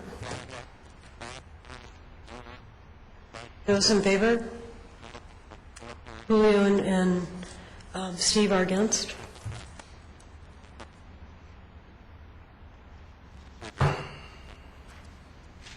Any other comments on that before we move to the next one? LU2D, along Main Street, locate retail and restaurant uses on the ground floor and offices and residences above. Julio? Again, I look at that as being, should be Main Street district. Right. Because you can't predict in the future what people are going to want or not want, and I'm not going to sit here and blow somebody from not putting something like that in there because we just said it was on Main Street. The way I read that is that that can happen elsewhere, but within Main Street, we want to make sure that that is the arrangement. I think that's true, yeah, and that you want to make sure that you've got an active use on the ground floor in Main Street, but if you're down farther south in the district, you may have a structure that's all residential, or You may have a single floor structure. Yeah. I mean, that's a lot of them. So the investment offices, the realty offices, and that sort of thing On that Main exist Street. on the ground floor on Main Street are now going to be non-conforming uses? Well, you're going to tell E.D. Jones to pull out? You could go to predominantly, but the other districts actually have done that. Yeah, in order to get active uses there, they have said that is the case, and they've done that. Yeah. Now over time, they become non-conforming uses, and then they move upstairs. Yeah. So why retail that may have somebody come in window shopping and be inside for 5 minutes, look around and leave, versus office, somebody looking for an engineer, architect, financial consultant that could be in there for an hour or so, repeated times? I mean, why are we making the distinction? It tends to be more interesting stuff to walk by, typically. Yeah, you've got windows. It's tough to make an insurance office window look real interesting. So. To some extent, Wait. too. Mr. Gallagher has something to say behind you? Well, there's a restaurant that's a two-floor restaurant downtown on Main Street right now. I mean, there's another one in the process. Just saying. Yeah, it's true. Okay, Pablo? Just to address Dave, I mean, part of the whole issue is that to some extent maybe ground floor does need to be more the in and out traffic, people who come in for but I'm uncomfortable with putting that for the entire Main Street district. I'm not sure that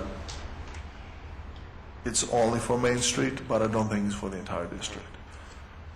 And in response, I guess we could put generally, too, if you want to generally locate and kind of responsive to concern.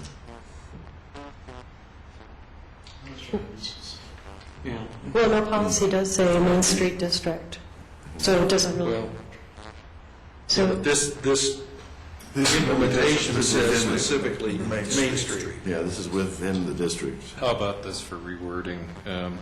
In the Main Street District, encourage retail and restaurant uses on the ground floor and offices and residences above.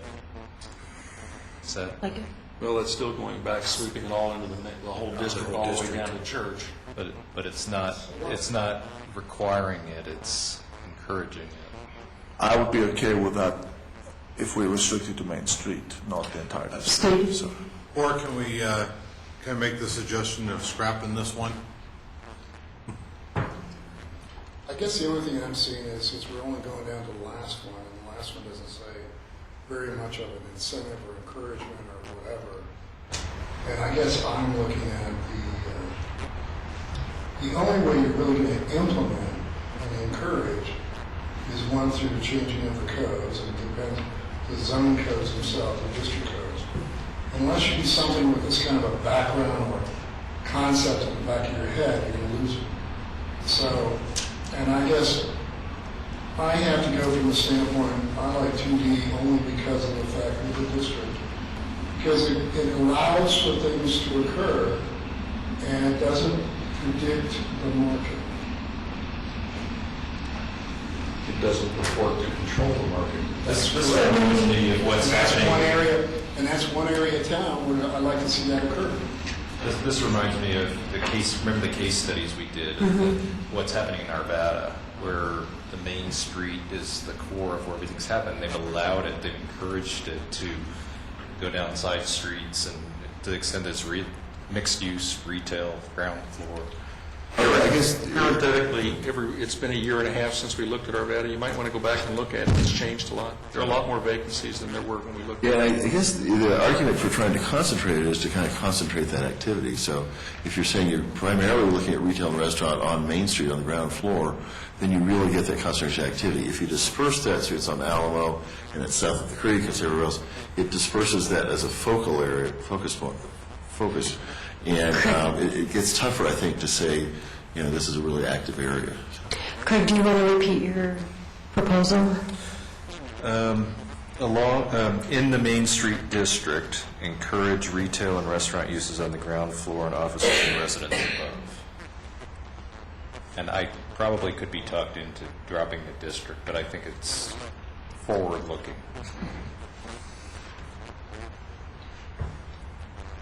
Without saying how, I don't see how that gets us anyplace. It's pretty much the Wishful same, thinking. except for it just encourages.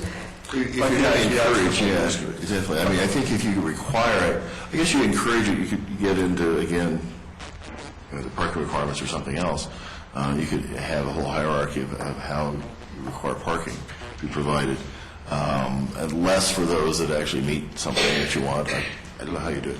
Anybody want to take a guess at what percentage of the businesses on Main Street right now are office as opposed to retail and restaurant? It's a fairly high percentage right now. Yeah. All right, can we vote on Craig's wording? All those in favor of Craig's wording? 3, Julio, Linda, and Jenny. Not me, Okay. not me. Can I propose then along Main Street, not Main Street, the same wording but drop district, along Main Street, encourage retail and restaurant uses on the ground floor and offices and residences above?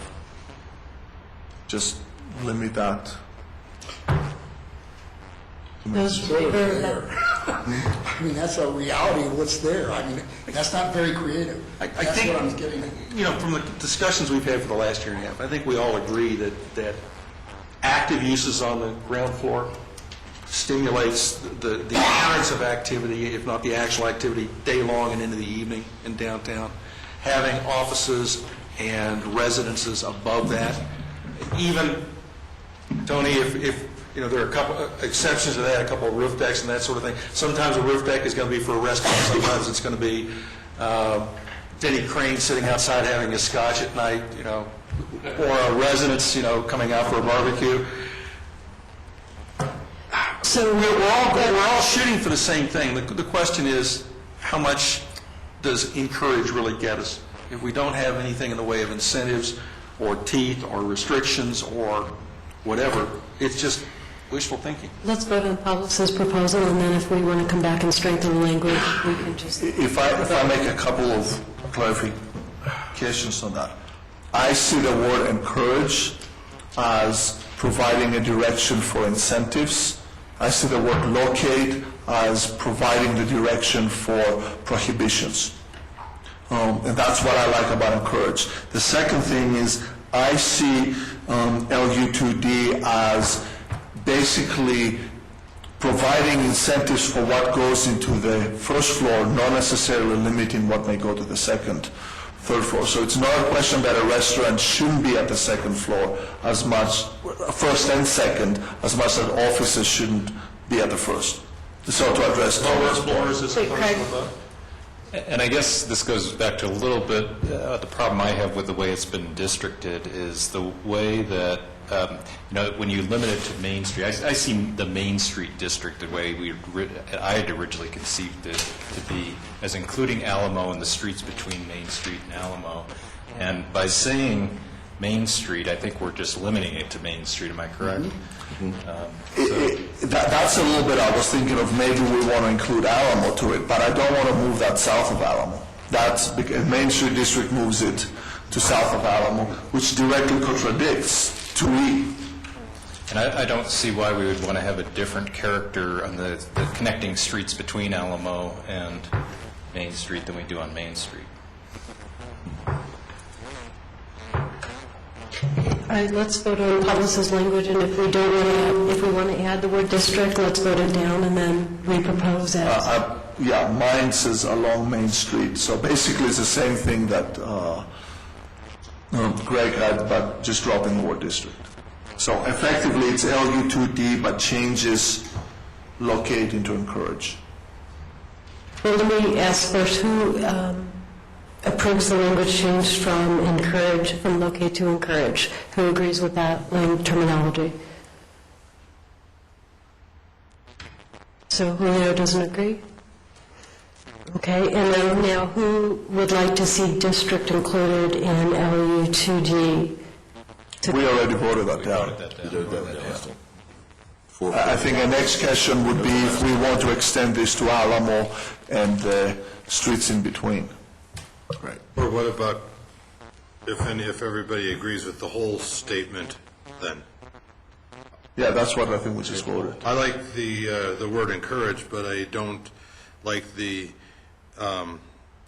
restaurant uses on the ground floor and offices and residences above. I see no problem with two-story restaurants. Use of encourage is pretty non-restrictive.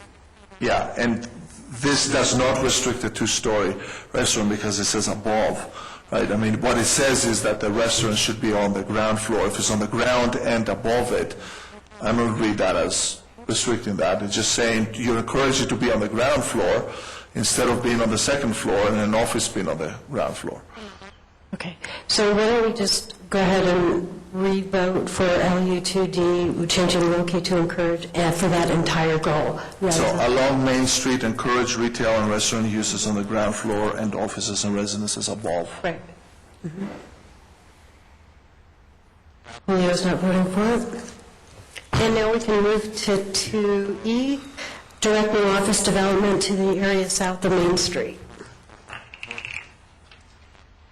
How do we direct it? I don't know. Don't come and talk to us about something up on Prince. Don't come and talk to us about something on Powers. How do we direct new office development to the area south of Main Street? For that matter, if we're looking, one of the purposes of encouraging office development is, in addition to the people who come downtown specifically to go to the restaurants or who happen to be downtown and do shopping, we're looking for people working in the area that are going to come in and either shop or at the very least go to the restaurants. So why is someplace all the way down on Church more likely to produce traffic up on Main Street than a block away on Powers? I would agree it's a hard thing to do. I think that you can do it, and sometimes it's fairly subtle, you know, what works and what doesn't work. And there are different ways to accomplish it. You can do it, and it gets into the regulations, it gets into design guidelines, it gets into subtle things that makes one thing more readily developable than the other area. So it kind of... Would you propose a different language? Yeah, drop it. I'll second that. Can I ask for clarification? Because the way that it reads, it's unclear to me whether we're talking direct new office development within the Main Street district to the area south of Main Street, or direct new office development within downtown to the area south of Main Street. Do we care? The intent was within downtown. Okay, and I think if that's what we're going to do, which is sort of similar to LU2A, then it's different. And in that sense, I tend to agree with David.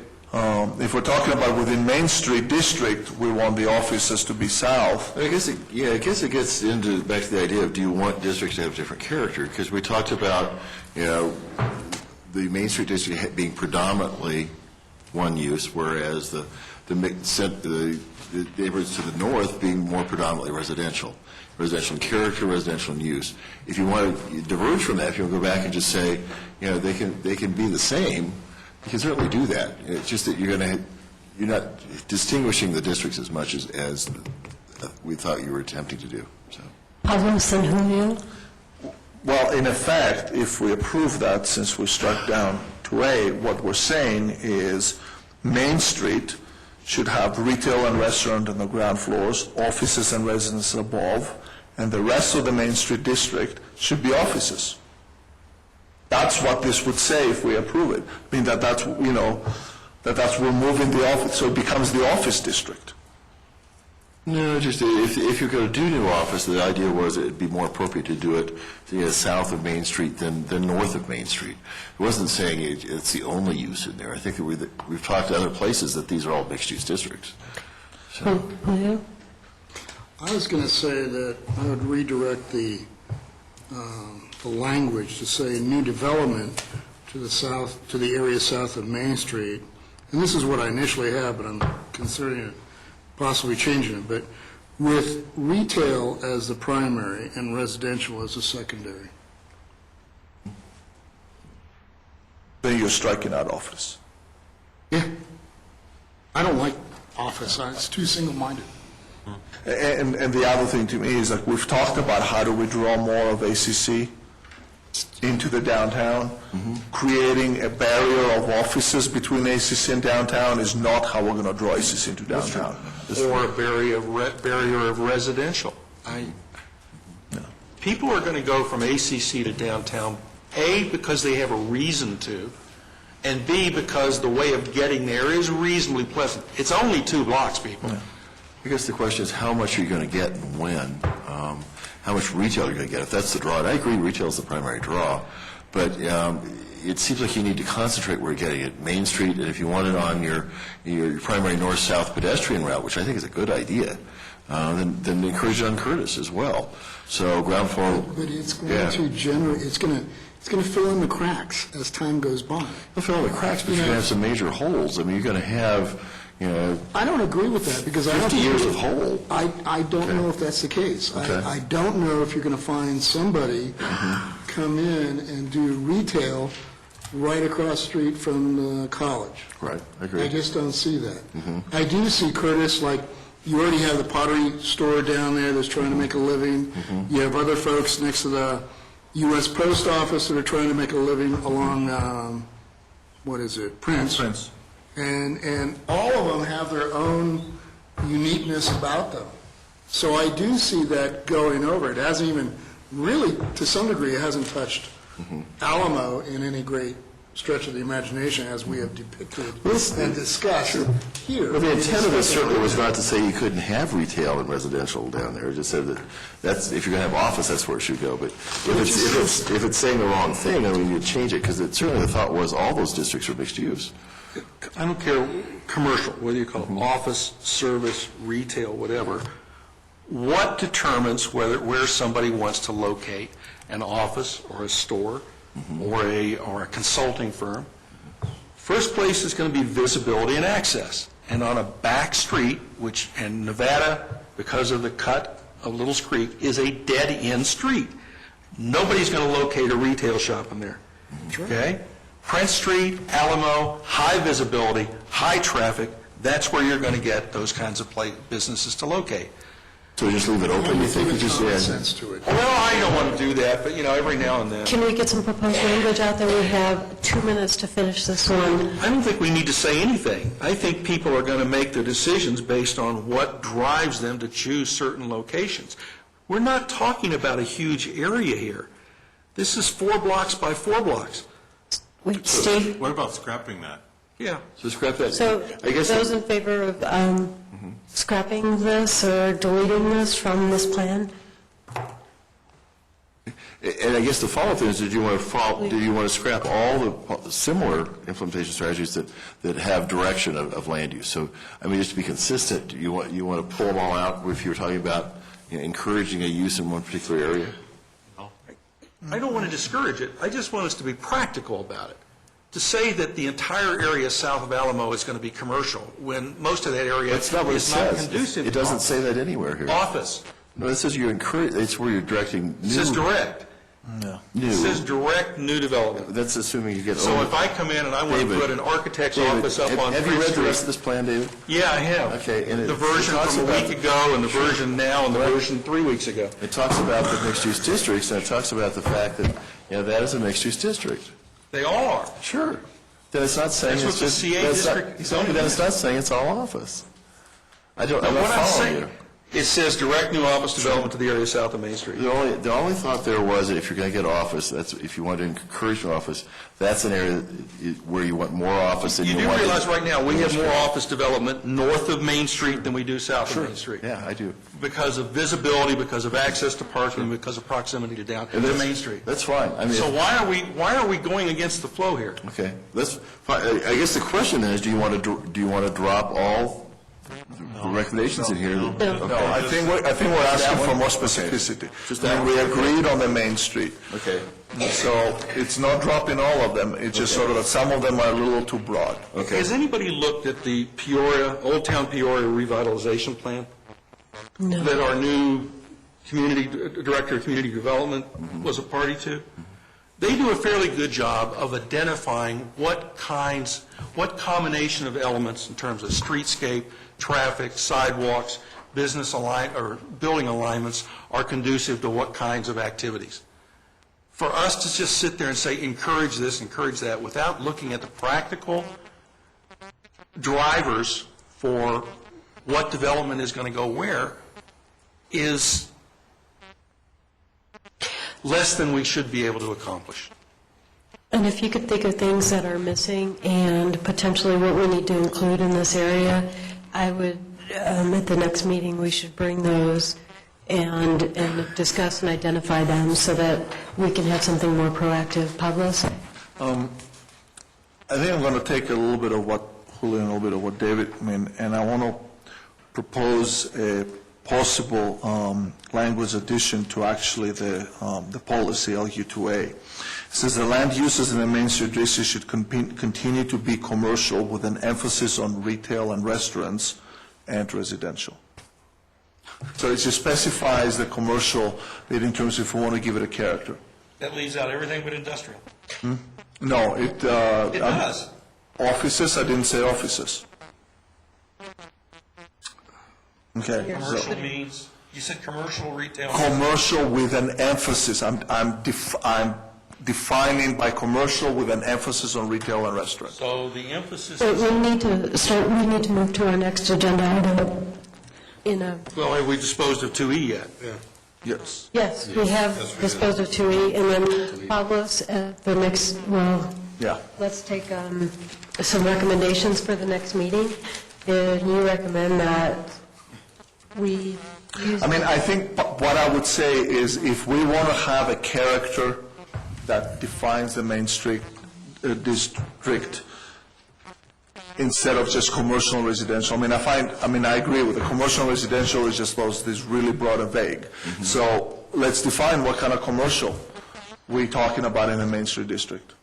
But let's also decide what it is that's going to encourage. Yeah, I have no disagreement on that. I'm So just why right don't I go now, back- within the 2 seconds Why we don't I have go back and left. select some highlights from the Peoria plan that would give us an idea of what we might consider doing? Yeah. And my recommendation is whatever we decide that we want the commercial character of the Main Street district to be, to just go ahead and put that within the policy. And then in the implementation, we talk about how we're going to do it. That's my concern, is that we're talking about in the implementation of encouraging and this. That should be on the goal. The implementation should be how we're going to do it. The next agenda item is revisit meeting goals, schedules, and upcoming meetings. And Dennis, I'll let you start. Okay. We didn't get through everything, but I think we get good process. So what we've got is we're meeting again on April 11th, and at this point, we'll have a special meeting, which is a study session, so we will have an introduction of new members, although they were here tonight, which is great. And also, we're scheduled to have an election, the first meeting in April. I don't know if you want to do that. The last time we were scheduled for an election, you wanted to hold off just because we actually had some new members, and you wanted to have time for everybody to get to know each other. Do you want to do that again, or do you want to go ahead and have the election at the first meeting in April? I think we should have the election. The reality is that the chair will not be present in the next meeting. So that's a little bit different than what it was we did before. before was we actually had, we had an acting. Yeah, we appointed somebody as acting. But I just wanted to point out, Absolutely. I won't even vote on this issue since I won't be That's here. fine. Yeah. So we're good, it's scheduled the election, okay? Yes. And then we've got, again, Planning Commission on the 25th. Again, we don't have any public hearings scheduled at that point, so it looks like it'll be another special meeting. We're looking at May 9th and then May 14th for our annual workshop, Saturday the 14th. We had somebody who couldn't make the 7th, so we're looking at the 14th. Is that going to work for everybody or the majority of people? What was the 9th, Dennis? The 9th is just a regular special meeting, so it's our first meeting in May. We have no regular business coming up on the horizon? We have some coming up, but not anytime soon.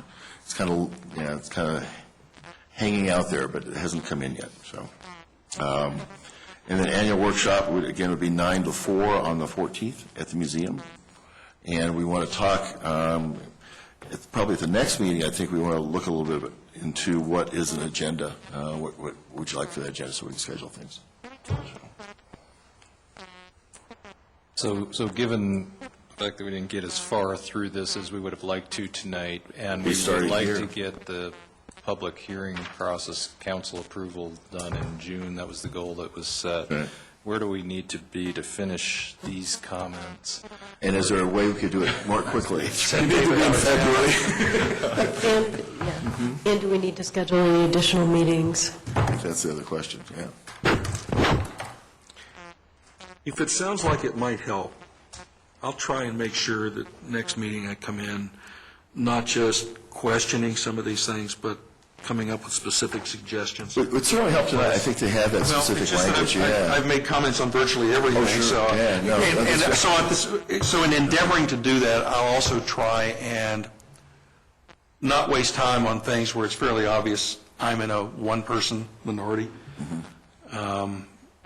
especially when a lot of it's recurring concerns. Okay. I'll try and focus on things that would, in my opinion, at least make what we're proposing a little more specific, a little more likely of accomplishment, rather than just wishful thinking. That's a pledge I'll make to everybody for the next meeting. And David, if I can suggest, I won't be here, but, well, 3 new people will be 1 regular and 2 alternates, that if you can send those out a few days in advance so people have a chance to, I don't know what your schedule is, so I won't put it, but I do definitely applaud you bringing some things in writing, or at least copies that you can distribute to everybody, because I think that will help facilitate the discussion and move things a lot faster with new people. One of our biggest obstacles the last 6 to 12 months has been we rarely see things until the night of the meeting. It's a little hard to prepare anything specific. So, yeah, you're right. That's a good way to do it. So what did you guys think about the format of taking each individual goal and going over it specifically? No, you don't like it?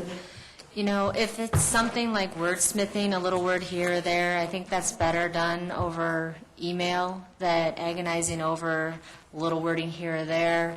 We've got a lot of just big picture items to just get through these, and if we are, the pace that we moved on the first 2, we just can't do that.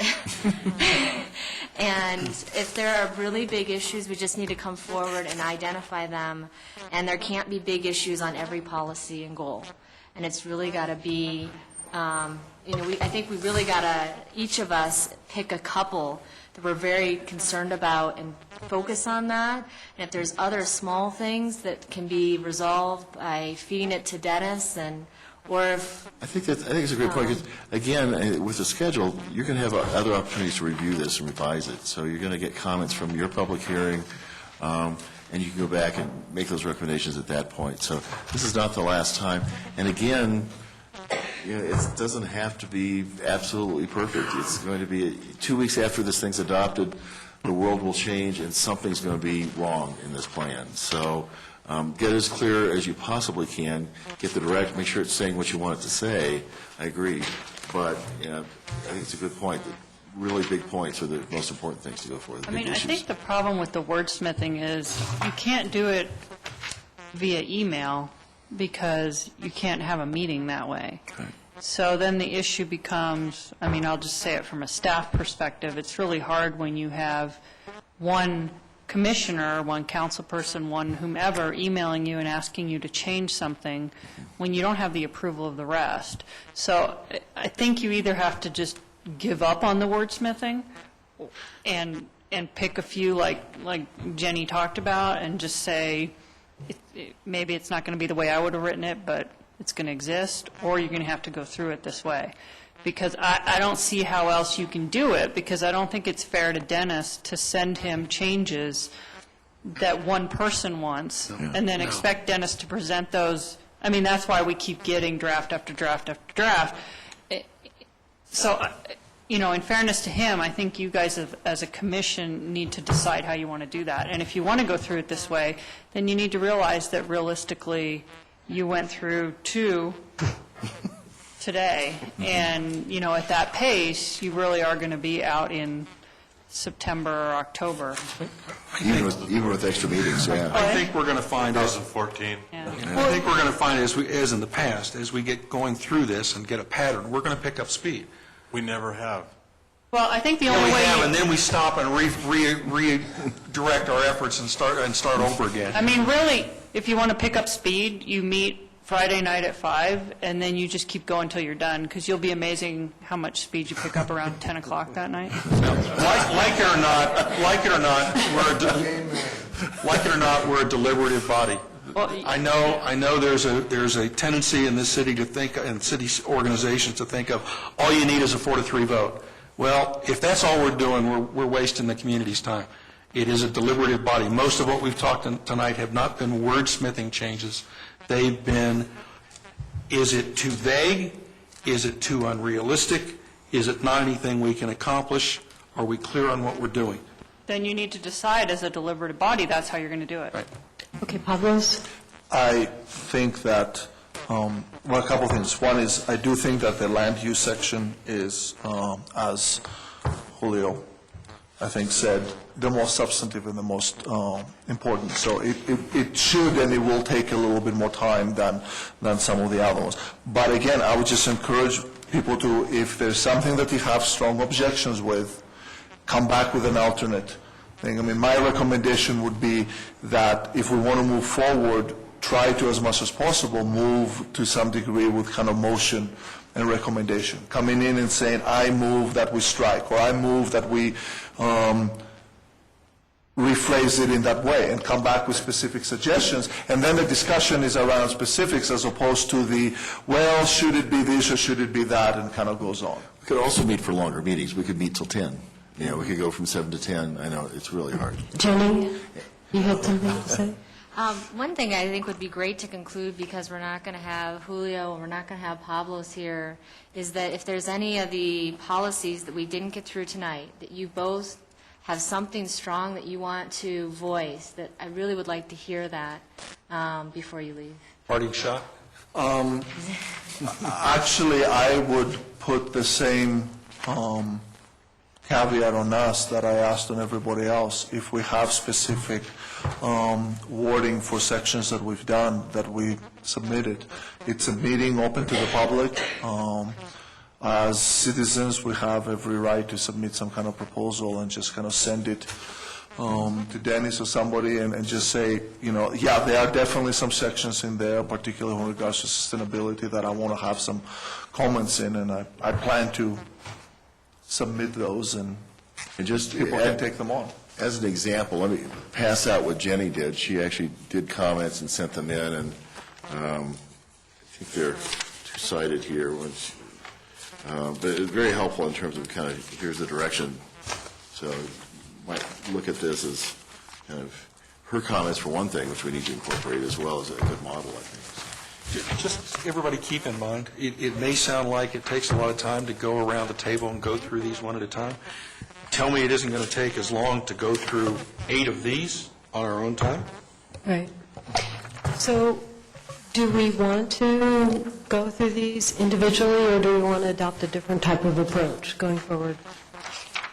Or decide at the next meeting? Well, it's kind of what you were doing, I think, when you started. You said identify the ones that somebody has an issue with. So we have a few in here that, you know, we weren't going to talk about. So, like LU3 wasn't listed, so we can actually skip that one. So, yeah. So I will approve it right now. What's that? Approve it right now. Or approve it, exactly, that's true. Yeah, well, except I'm recanting because of the numbering change from last week's version to the current version. Okay. I would just suggest that we continue to go through them item by item through the land use, and then go back to your prior process of and we come back prepared at the next meeting to address any specific issues that we By have. exception. Others, yeah, by exception. Could we possibly have David turn in his suggestions to Dennis so that we can all see them ahead? All I have to do is transcribe them and make sure I have the right reference to LU4, not LU6. That was LU4. True. Pavlos? No, I think really I was just going to move that everybody comes in prepared with specific wording changes for the areas where wording needs to be changed, and that as much as possible, the meeting operates by motion and vote. and limit discussion within the context of emotion. I think that is one way that it can move in a lot more effectively, is to introduce a little bit more formality to the process. Discussion can definitely happen within the motion process, but at least there's something that more specific has been discussed. Question for Dennis. If we were able to complete these comments in 2 more meetings, which I guess would be the 25th, would we meet that schedule for public hearing and city council? Or do we need to add another meeting? Or should we add another meeting anyways? Realistically, I think it'd be helpful to add another meeting. Yeah, I really do, so. We're getting close to our Yeah. quitting time, so should we add, does everybody agree to add? Oh, I'm sorry. It's not, no. I think, well, it is, I can send it to you. We don't have it posted online. I can send it to you. In fact, I should have. Yeah, you should have it. Was this included in the package that you sent last week? I sent it out on Friday, I think, later, yeah. Right, Friday. I think I sent the electronic as well as the hard copy, yeah, so you should have both. And what you sent out is the most recent Yes, it is. version. Sure is, yeah. So Dennis, will you propose a couple days and time for additional meetings, if that's okay? And Craig, I'm sorry? I was going to propose a meeting next Monday, April 4th, It would work. and that Linda operate as the chair pro tem for that, and then we do the elections on the 11th. Okay. That's fine. I would simply ask that, is that okay with the members that will be members? You know, I shouldn't be voting on that. I think that should be open for any objections that the other people have. Any objections from you guys? No? All those in favor of meeting April 4th and having Linda as And the... the caveat on that is that I'll have to find a place, so we'll have to confirm that this is available or something else is available. All right, so we have a meeting on April 4th, and I just wanted to say, this is the last meeting of Julio and Pablo's and Norm, and I really enjoyed working with you guys, and I'm going to venture on behalf of the Planning Commission, thank you very much. You're welcome very much. Likewise. And so do we have a motion for adjournment? I move that we adjourn. Second. My last motion.